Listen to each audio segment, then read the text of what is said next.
welcome to Enlivening Musings. I'm Crystal. And I'm Katie. And today we are talking about curiosity. Dun, dun, dun. What is it? Curious. I'm curious. What is curiosity? Mm-hmm. Well, I don't know. Do you have anything to say right off the bat? I've got things to say. I'm curious. What do you have to say? I'm just kidding. Yes. No, I love it. Okay. So curiosity, it's a word and it's a thing, but it's a state. It's a state of being. It is. So, and maybe you need to analyze your own definition of curiosity for yourself too before diving in. Pause, write down your definition, come back to us.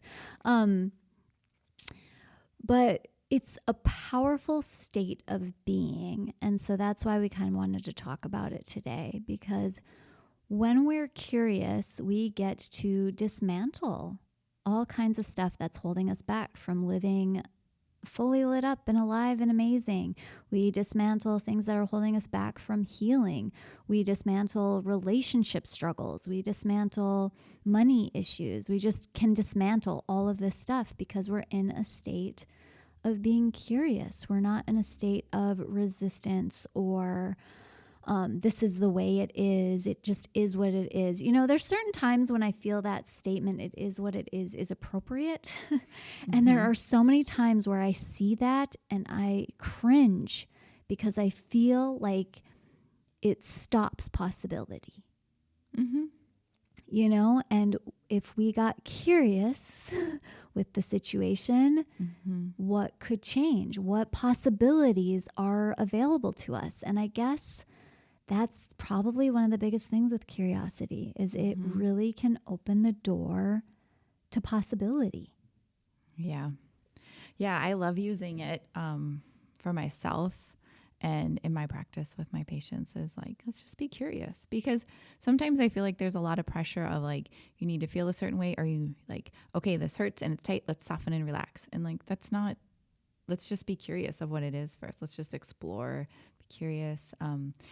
And I know I've definitely learned this from you of how it gives our neural pathway a chance to like rebuild, because we're not just like living on that automatic reflex of like, I do this and this and this, or like even driving a different way to work, be like, oh, I'm curious what would happen if I turned down this street.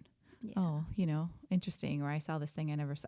It just lights you up in a different way, and you're alive. Exactly. It makes you alive instead of just like a zombie going through life if you're not curious about anything. Exactly. And so that's the whole invitation of this call. This is going to be a shorter episode because it's just there. Whoops. As I click my nails on the table. You're welcome.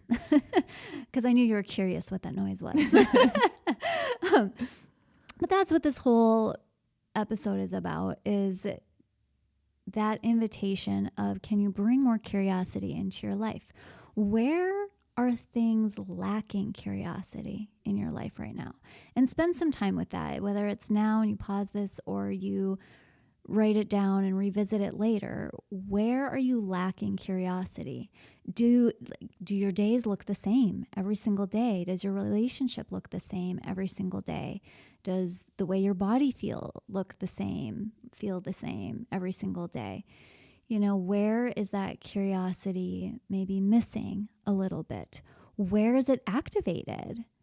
Where do you feel you naturally bring curiosity to the picture? When you go to a new seminar, do you bring more curiosity? When you go to a new appointment with a new practitioner, do you have more curiosity? And how does that feel in your body? Do you feel lit up by curiosity? Do you feel scared? Does it feel just exciting? So maybe that feels a little bit like scared, but it's really actually excitement and it's kind of thrilling. And what can that do for you? Because those types of things, you talk about neural reprogramming and just that sense of inquisitiveness and everything, and that excitement that creates so much, I keep saying it, but so much possibility, but also that that aliveness, and it can activate those pleasure centers, because you think about a roller coaster and it's like scary, but it's actually exciting. Mm-hmm. And that can reprogram things. And it also can help you tap into, which this will be a future episode, into your eros, your aliveness through erotic genius. You know, what does that look like? Let's get curious. Let's go exploring. Mm-hmm. Yeah. What I keep thinking of as we're talking is like children, like how Oh, they're yeah. just like naturally curious, and they get like, especially like my 2-year-old, just like the amount of joy he'll get out of like the littlest things, and just like start full body laughing about something that they discover or figure out. And, just how digging in the dirt and just, well, I mean, everything's new to them. Well, yes. But That's what it's about. But could it be that way for us? Yes. I'm having a aha moment. Yes. And I love that you said that, because that's what I was thinking about too, was just that innocence and children, and how like our bodies are wired for pleasure and joy. And that's the perfect example. Mm-hmm. You know, that's it. Like children looking into something, exploring something, being curious about it, and it just filling them up with all of that joy. And that joy and that pleasure equals aliveness. And that's what keeps us, if you're out there worried about aging, it's what keeps us young. Wow. It keeps us alive. Yeah, that just kind of made me start thinking too of like children would never do anything to cause themselves like harm knowingly, like we do as adults sometimes, you know, like the self-sabotage and more general, or just like we feel like we have to do something even though we don't want to, or it might be like physically painful or emotionally painful. Children don't ever do that. They're constantly like pleasure seeking individuals as children. Right. That's all they're doing. Right.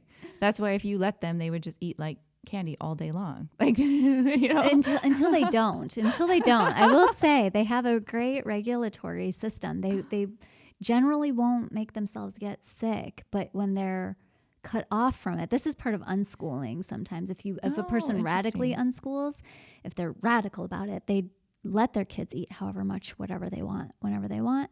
And so they learn to self-regulate. It's amazing. Interesting. Yeah. Awesome. Oh yeah. I'm just getting all these ideas now. See, like, and that's the cool thing, like just having this conversation, it's like sparking different pathways in my brain and making me think of things. I'm like really curious about it now. And I'm curious about how I could live that way more like a child. And this is reminding me when I was at my last seminar training, she had like some different card decks and sprays and different things. And I pulled one. And of course it was like totally synchronistic to what I was looking at. And it's been a theme in my life for like years, which really sparked off like a deeper level of healing for me. And I took a picture of it, and it was something about finding, like you're connecting with your inner child and like just finding the joy and the fun of it and da-da-da. And then the spray I grabbed was like, it said, on it, I remember. And I think that's really powerful. And it doesn't have to mean that you could have had a traumatic childhood, but you can still reclaim the innocence of it. That's still there for people, I think. So that's just something to kind of consider too, is maybe you don't remember joy as a child because maybe you never had it. Oh, absolutely. Absolutely. And letting yourself unravel that whole belief system too. But yeah, the curiosity and the pure joy of an innocent childhood, I think we could all benefit from getting back to that a little bit more. And it's not easy. That's not the way the world technically always wants us to function. And I think there might be a bigger reason for that. And I don't think it's coincidence. I think that there is some level of controlling people in that way, of by not, again, it's that paradigm of like, we all need to be suffering in this life. And that's the old paradigm. Like, it's time for us to all let that go. Yeah. It's not true. I mean, it's not true for me anymore, I guess. That's my belief system. Or any of the people in my circles. Yeah. Especially because pleasure's the priority. Yeah. Over there. And so curiosity is a dominant need. Yeah. I I love it. Yeah. Yeah. So join us. Yeah. Join us. Join us now. here. Join Crystal in her groups and her new app that's coming out. And let's just do it. Let's all just jump in, let go, slash those belief systems, cut them out so we can go into this. We're getting towards the end of the year, go into this next year, just ready to just be and put these things into practice now that we've worked on getting rid of this year. Yes. I love it. Yeah. Which I just have to quick say then too, I have a whole fun thing coming up at the new year. So go to aliveness.academy and check it out. It'll be one of the first things up there because it'll be a current offering, but it's the Embodied You program. And it's a great way to start 2022. Yeah. I'll be there for sure. So awesome. You should join us. All right. Have fun. Get curious. Thanks for musing about with us. If you loved all of that and you want more, you can find Crystal's stuff at aliveness.academy or enhanceutv.com. You can also snag up her app, Pleasure Fairy. It's in the Google Play Store already and should be in Apple App Store soon. For Katie, you can find her at wellnesswithkatie.com. Enjoy.